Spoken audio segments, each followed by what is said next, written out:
The second press was for you.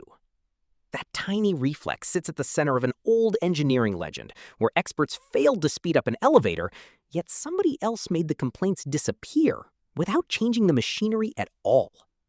The story begins in an office building where people were tired of waiting. Management called in engineers. They examined the motors, the controls, and the shafts. A faster system would require expensive alterations.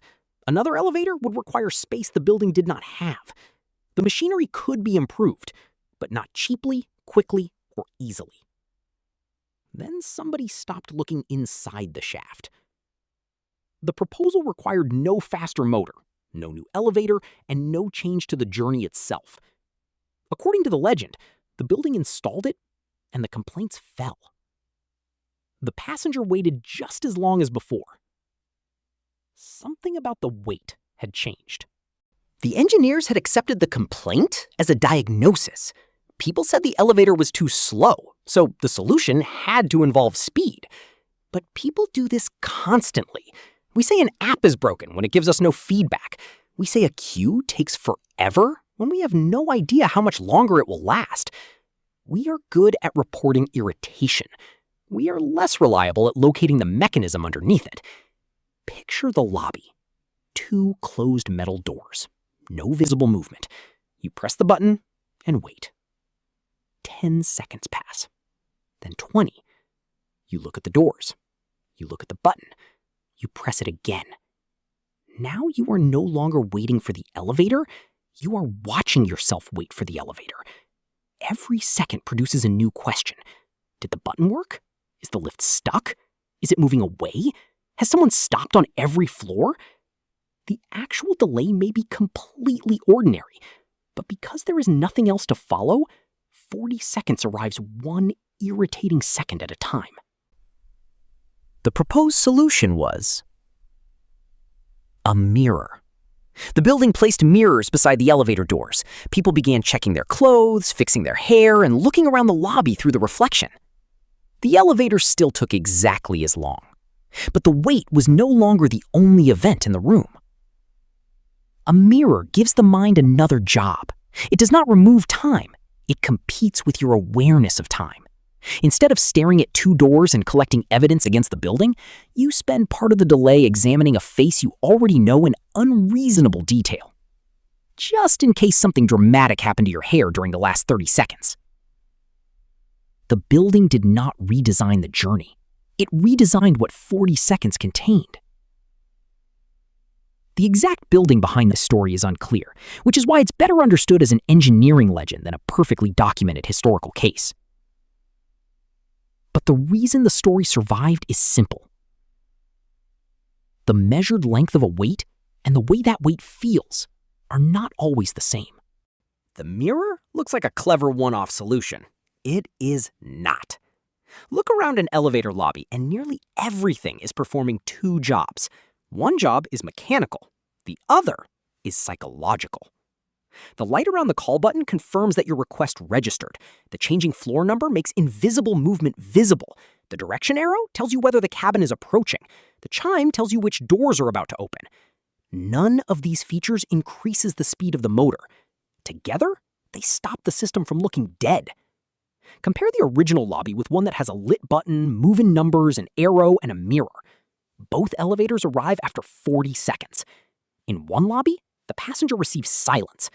In the other, the passenger receives confirmation, movement, prediction, and something harmless to look at.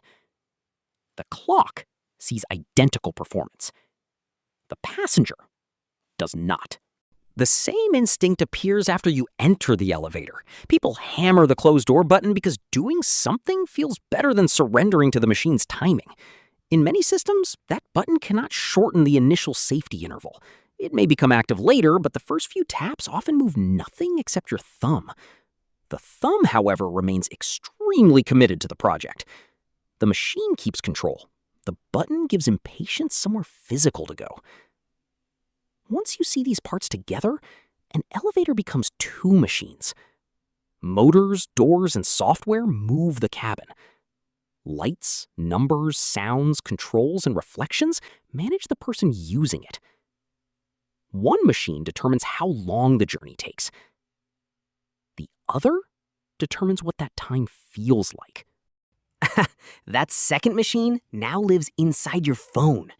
Leave an app blank for 5 seconds and it looks broken. Add a spinning circle and it looks busy.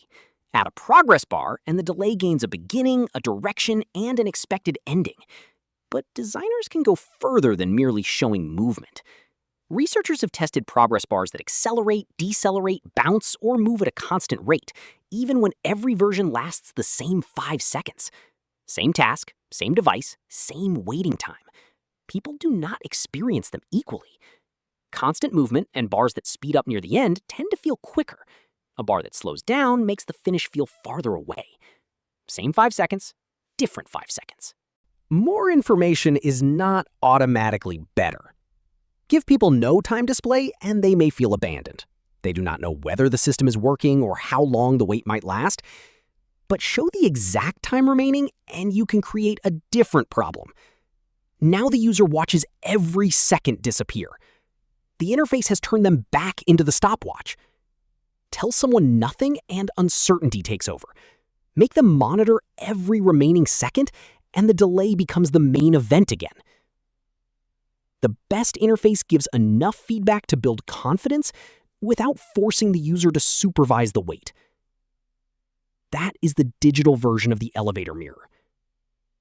The goal is not only to show that the system is working, it is to stop the wait from consuming all of your attention.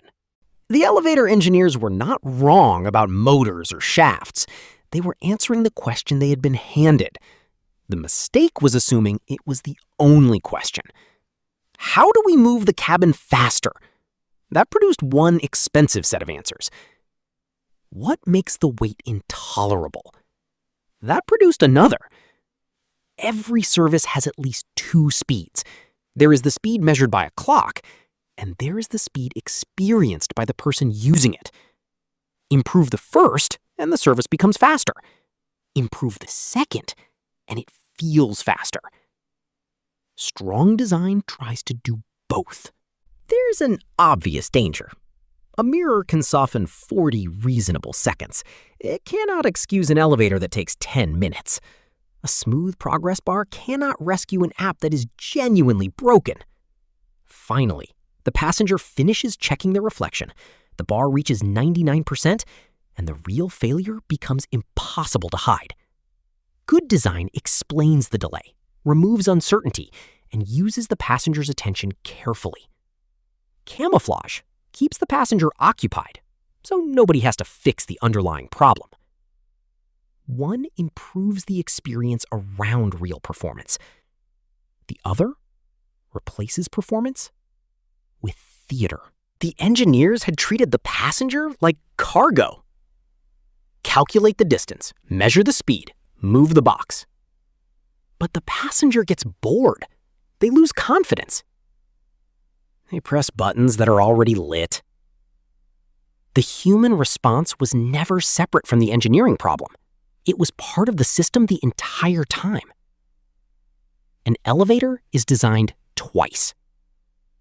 First, as a machine moving through a shaft.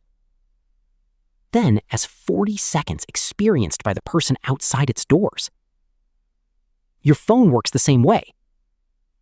Behind the screen, the software completes a task. On the screen, another system manages what that task feels like while you wait. They never made the elevator faster. They discovered that speed is partly measured by a clock and partly by the person staring at it.